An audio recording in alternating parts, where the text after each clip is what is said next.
Mercredi 1er mai, lors de la traditionnelle fête des travailleurs, 40 000 personnes défilent à Paris. La situation est parfois tendue et des heurts éclatent. Le soir même, une polémique. Un certain nombre de manifestants se seraient introduits dans l'hôpital de la Pitié-Salpêtrière. Il aurait même manqué d'être vandalisé. Des gens ont attaqué un hôpital. Ce sont des gens qui ne savent pas ce qu'est le respect dû à un établissement où on soigne. L'hôpital ne devrait son salut qu'à l'action du personnel soignant, qui aurait barré la route à ces casseurs. Des infirmières ont dû préserver le service de réanimation. Alors, que s'est-il vraiment passé?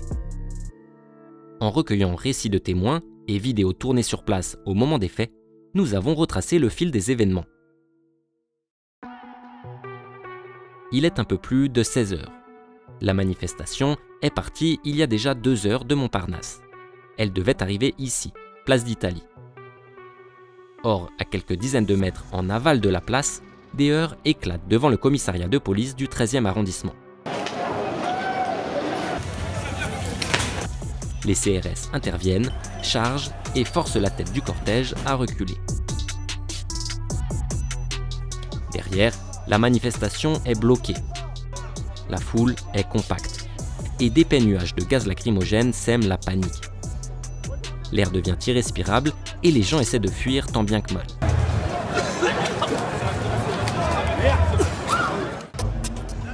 Certains tentent alors de forcer une grille pour pénétrer dans une allée perpendiculaire, située sur le côté de l'hôpital de la Pitié-Salpêtrière. On les voit ici, sur cette vidéo tournée à 16h15 par un patient de l'hôpital. Mais selon plusieurs témoignages que nous avons recueillis, à ce moment-là, les manifestants ne savent pas où mène cette allée. Il s'agit en fait d'un ancien espace de livraison de l'hôpital qui lui sert aujourd'hui de sortie de secours. Sous la pression des manifestants, la grille finit par céder et s'ouvre.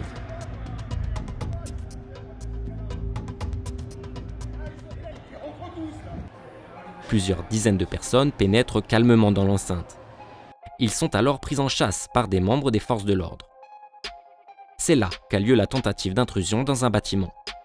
Elle se produit via un escalier situé ici, juste en dessous. Notez la présence d'une membre du personnel hospitalier assise sur un banc. On la retrouve ici, sur d'autres images filmées par l'un de ses collègues.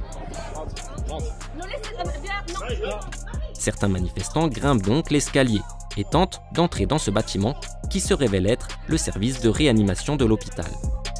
On peut entendre un manifestant expliquer qu'il cherche à fuir le gaz lacrymogène et les forces de l'ordre.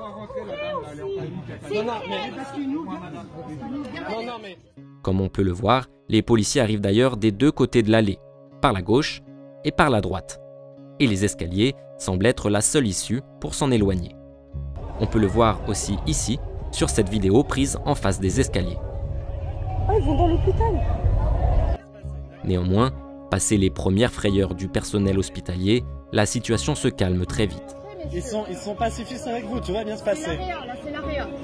Et rien ne permet de dire que le but était donc d'attaquer l'hôpital, comme l'a affirmé M. Castanet. Non mais ils ont pris peur, ils ont juste pris peur et ils ont voulu... Ils ont pris en tenaille. Bah oui, voilà, c'est pour ça en fait. Aux alentours de 16h40, les forces de l'ordre finissent par évacuer les lieux, brutalement. Oh, ils sont en train d'éclater le mec là. 32 personnes ont été placées en garde à vue, avant d'être toutes relâchées en fin de journée le 2 mai.